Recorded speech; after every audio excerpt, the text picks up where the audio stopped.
Rivals, the Dodgers' projected rotation in 2025. To Glasnow and Snell and Yamamoto and Kershaw, you can now add the prized Japanese pitching prospect, Roki Sasaki. The 23-year-old posted on Instagram he intends to join the world champion Dodgers, picking them over the Padres and Blue Jays. LA said to be planning on a 6-man rotation this season, and they certainly have the arms for it. Our senior MLB insider, Jeff Passan, staying up late with us to talk about this big deal. So let's presume for a moment here, Jeff, that not everyone watches YouTube videos of Nippon professional baseball. You tell us what makes this young pitcher so special.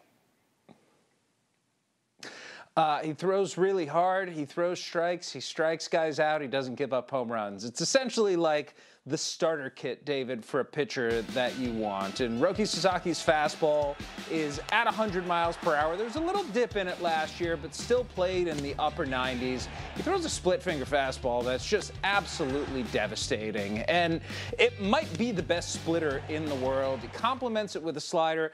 But the biggest part of this is that he's really cheap for the next few years. He signed for only $6.5 million. He's going to be at the major league minimum for the next 3 years. And in arbitration, cheap salaries 3 years beyond that. So not only is he a great pitcher, it is at a great price as well. Okay, so all those bona fides, everyone's going to want this guy, and yet it's the Dodgers who get him. Walk us through how this went down. Well, from the beginning, teams believed that the Los Angeles Dodgers were going to get Roki Sasaki because of a very simple fact. They said, we want to paint Japan Dodger blue. And they went and got Shohei Ohtani, and they got Yoshinobu Yamamoto, and all of a sudden, arguably the 3 best Japanese pitchers in the world are in the Los Angeles Dodgers rotation. And when you add Tyler Glasnow to that and Blake Snell on top of that, if the Dodgers go to a 6-man rotation this year, and maybe that 6th is Clayton Kershaw, who presumes to be coming back, you are talking about 6 either Cy Young winners, frontline guys, number ones, people who could be number one. It's one of the best rotations that we've ever seen, and the Dodgers are the defending World Series champions, and to add Blake Snell and Roki Sasaki in the same offseason, it's just the matter of the rich getting richer. Yeah, and you know that the other ball clubs are not thrilled about all of this. That LA seems to have cornered the market on all these great Japanese players. What are you hearing? What's the chatter around the league about what happened here? David, the question among other executives and other teams and other owners is, have the rich gotten too rich? Is there so much going on with the Dodgers right now that it is an unfair playing field? And the reality is, Roki Sasaki went to the Los Angeles Dodgers because he wanted to win and he wanted to be with the best team in baseball. And it's a tough thing for other teams to have to deal with. It's tough for the Toronto Blue Jays, who again, like with Ohtani last year, finished second. It's tough for the San Diego Padres, who saw Roki Sasaki as maybe something of an equalizer to what the Dodgers have built up north. At the end of the day, though, the Dodgers got the guy, and this team that's already great, David, is even better now because of it. It sure is. And as you mentioned, they got him cheap, and they've got him for a long time. He won't be free agent eligible for 6 more years, so he's under team control for a long period of time. Jeff giving us some baseball news here in the dead of winter. Now, if you don't believe, Jeff, on how good this guy is, well, let's show you a few moments from Roki Sasaki's career so far. This is April 10th, 2022. He's just 20 years old. In his start against the Oryx Buffalo, Sasaki had the best pitching performance of his young career. He threw the first perfect game in Japanese baseball in 28 years. Sasaki would strike out 19 batters, including 10 straight strikeouts from the end of the first inning through the 4th. His 19 strikeouts tied the MVP record for most strikeouts in a game as Sasaki's Mariners defeated the Oryx 6-0. And then just a week later, next start, he follows up the perfect game by pitching 8 more perfect innings against the Hokkaido Nippon Ham Fighters. Struck out 14 batters, removed after the 8th inning with 102 pitches thrown. Finished the game having retired 52 consecutive batters. That's an NPB record. 2023 World Baseball Classic group play against the Czech Republic. Sasaki went 3.2 innings, allowing just 2 hits, no earned runs, while recording 8 of his 11 outs via a strikeout. Japan would defeat the Czech Republic 10-2 and finish group play 4-0. Now, Sasaki's next WBC start would come in the semifinals against Mexico. He struck out 3 batters, including major leaguers like Randy Arozarena, some pretty good pitchers, or pretty good hitters, I should say. Sasaki pitched 4 innings, allowing 5 hits and 3 earned runs against a potent Mexico line. That are committed in every way to be a Dodger, and Teo is at the top of that list. So to get him back was huge. And, you know, it's always, and I've kind of alluded to this kind of term, shuffling the deck. But I think that this is the first year, I think, and rightfully so, that that deck is going to be a lot of the same as it was in the year prior. So Teo is a linchpin to what we're doing. I feel he's a carrier. He's a middle of the bat guy who's neutral. The fans, everywhere I went, guys, this offseason, it was like, please bring Teo back. And you realize how endeared he was to Dodger Nation. And obviously that parade, when we get into the stadium and the fans cheering and chanting his name, was pretty emotional for him and his family. So to get him back, like I said, there's been a lot of things that have kind of happened, but getting him back was a top priority. Listen, that parade was something special for everybody. It took a lot to get there. I will approach this carefully. I'll ask you this, Dave. How stupid is baseball where you could make the same move 3 times and there will be 3 different outcomes? Where maybe, let's just throw a name out there. You plug in Alex Vesia to face somebody in a key game against the Padres, and then there's another one where just the baseball, you know, it finds some grass and other times it finds a glove. How frustrating is it? And like just the joy of, you know, vindicating yourself, vindicating the team, vindicating 2020, all that, getting to this point where you're at now, where you're like, F yeah, I am a 2-time World Series champion manager, and it feels pretty dang good. Yeah, you know, it's funny, you know, Vesia closed, you used that example, Clint. Alex closed the game out in the CS against the Mets, where he got the fly out right there. And it's one of those things that, yeah, he doesn't get the fly out. It's a terrible decision. I think for me, I've kind of really come at peace with the fact that it is a game of results. I do feel that fans chiming in, being passionate, voicing their likes, their dislikes, their vitriol at times, voices. It's still good for the game because people care. But I do believe, though, that you are right. Yes, at times, you know, people could say I use my gut more than I did before. But you look back at my 9 years, if one thing went a different way, it would have been a genius decision. And some of them went well, some of them didn't. And that's baseball. But like you said, I can say, F yeah, I am a 2-time managing world champion. You're right. Love it. Yes, you can. And been to the World Series 4 different times. You know, Dave, in theory, a 6-man rotation is one thing. In practice, a 6-man rotation is something entirely different. The Dodgers have Blake Snell. The Dodgers are going to have Ohtani. The Dodgers have Glasnow. The Dodgers have Yamamoto.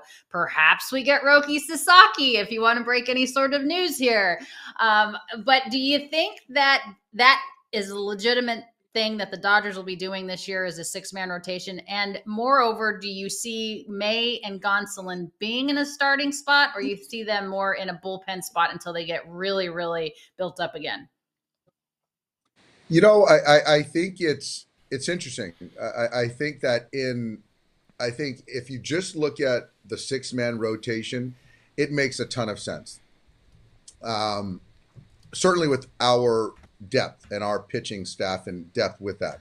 But then you have to bake in off days, and sometimes in a span of 10 games, 10 days, there might be 2 off days. So that then is 1 extra day to then now 2 or 3 extra days for a particular pitcher. I do think that with who we have, and you mentioned Shohei, who's going to need to go on an extra, Yoshinobu, I do feel that Tyler, with what he's gone through, it would be beneficial. Blake Snell's a guy that wants to pitch every 5th day, which he's done and had success, but some days built in wouldn't be a bad thing. I think, to be honest with you, Alana, I think the crux what's going to be really telling is how Gonsolin, Dustin May, come back, guys like that, to kind of make our decision harder. Because now if they're knocking at the door and performing, those guys are going to deserve innings. So if we can get those guys in the fold and give other guys an extra rest, I think that would be a benefit. But I think time will tell. You do add Blake Snell to the mix, and I don't think, if I remember correctly, you weren't at that presser. Just adding somebody the ilk, a two-time Cy Young Award winner, to the fold there for the Dodgers, a team that just won a World Series, again, two-time World Series champion manager here. What does that bring to the mix for you, for the starting rotation, some of the younger guys coming into the picture, adding somebody like Blake Snell? I think it adds a guy that's, won the ultimate pitching award, the Cy Young. He's pitched in the biggest ball games and has performed. From everything I've heard, the work ethic is top notch. So I think that guys can, certainly follow what Clayton, the culture he's created with our pitching staff. And then obviously with Blake, what he's going to bring, the edginess to the staff, the makeup.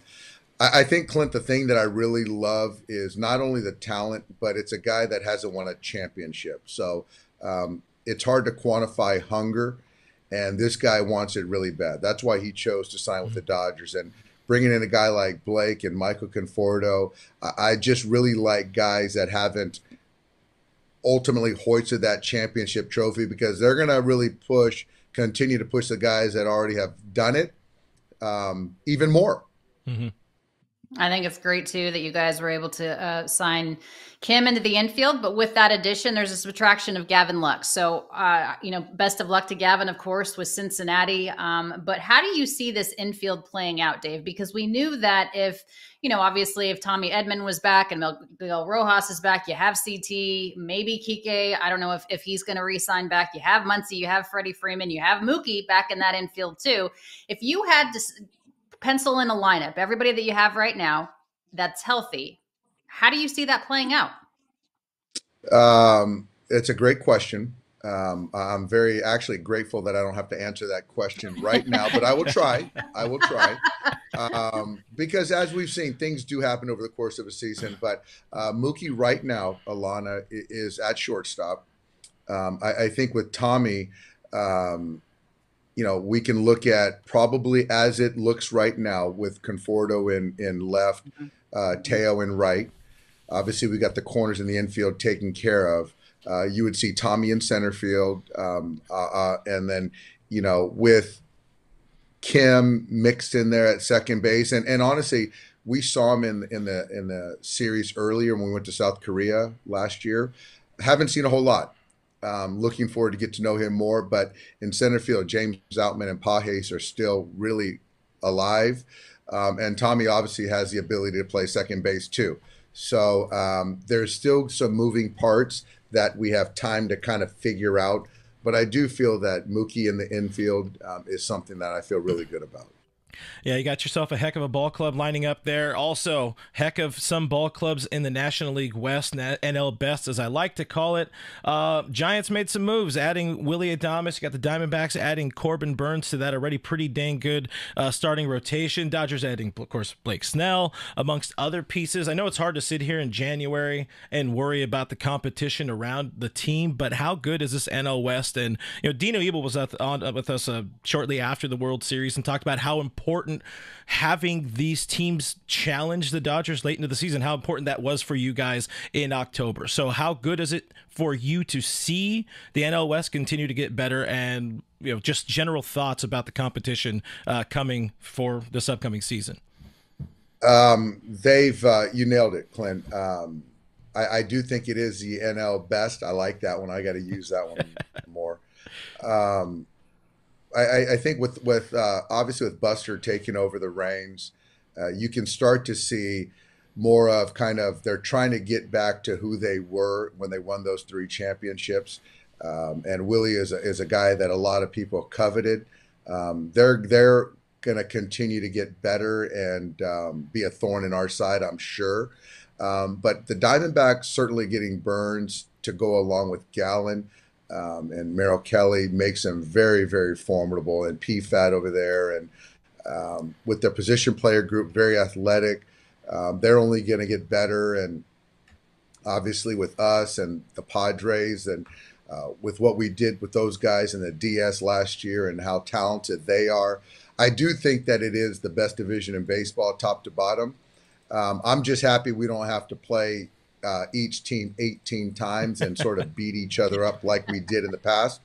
But I do think, to Dino's point about playing to the end of the season, through the end of the season, prepared us for playoff baseball right after the regular season. So I don't know if that's the kind of the script to play till game 162, but it was certainly a benefit this year. Yeah. ロサンゼルス・ドジャースの未来は輝いている。ついにドジャースがまた一歩新たな伝説へと進む瞬間がやってきた。ロキ・佐々木の加入はまさにチームの未来を象徴する出来事だ。すでに大谷翔平、山本由伸、タイラー・グラスノー、ブレイク・スネルという MLB 最強のピッチングローテーションを誇る中、そこに日本の怪物佐々木朗希が加わることは、チームの強さをさらに際立たせるものとなる。このオフシーズン、ドジャースは信じられないほどの補強を行った。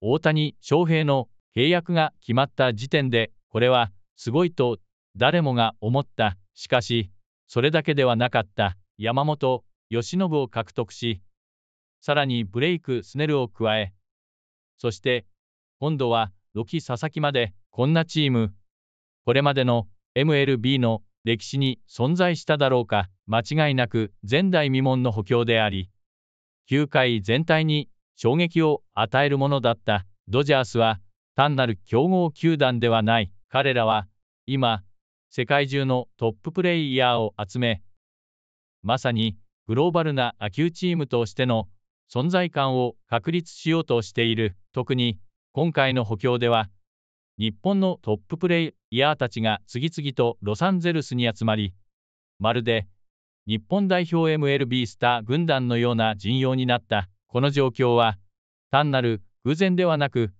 ドジャースのフロントオフィスが描いた明確なビジョンの結果であり、勝利への強い執念の表れでもある。来シーズンのドジャースのピッチングローテーションを想像してみてほしい。佐々木朗希、大谷翔平、山本由伸、タイラー・グラスノー、ブレイク・スネル、そしてクレイトン・カーショー。この顔ぶれを見ただけで、対戦相手は震え上がるに違いない。これこそが歴史に名を刻むチームの証だ。今回の補強で明らかになったのは、ドジャースが単にスター選手を詰めるチームではないということだ。彼らが求めているのは、勝者のメンタリティを持つ選手たちだ。ブレイク・スネルの言葉を思い出してほしい。俺はまだワールドシリーズで優勝していない。それを成し遂げるためにドジャースに来たんだ。この姿勢こそがドジャースのチーム文化を象徴している。すでに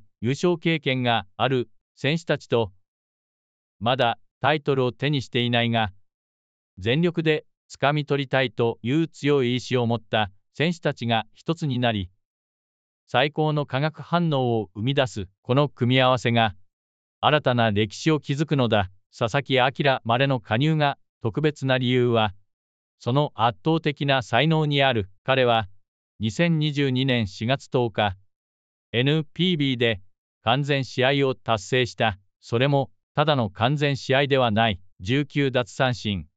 そのうち10者連続三振という驚異的なパフォーマンスだった。その後の試合でも8回まで完全試合を続けていたが、監督の判断で降板。最終的に52打者連続アウトという PB 史上最高の記録を樹立した。彼のストレートは 100mph 約 160kmh を超え、さらに世界最高レベルのスプリットを持っている。これだけの能力を持ちながら、まだ23歳、これからの成長を考えたら、期待せずにはいられない。なぜ佐々木朗まれはドジャースを選んだのか。その理由は明確だ。勝ちたいから。最高の環境でプレーしたいから。彼はインタビューでも、日本の野球文化と MLB の最先端技術が融合する場所がロサンゼルスだと話していた。つまり、ドジャースは単なる金持ち球団ではなく、世界中の才能が自然と集まる最強の野球環境になっているのだ。大谷翔平が来たことで、MLB 全体の視線がドジャースに向けられた。そして山本由伸が加わり、今度は佐々木朗までも。この流れは偶然ではない。日本野球と MLB の架け橋になるチーム、それが今のドジャースの姿なのだ。ここまで読んでくれた皆さん、ありがとうございます。しかし、これからが本番だ。ドジャースは2024年だけでなく、2025年、2026年と長期的に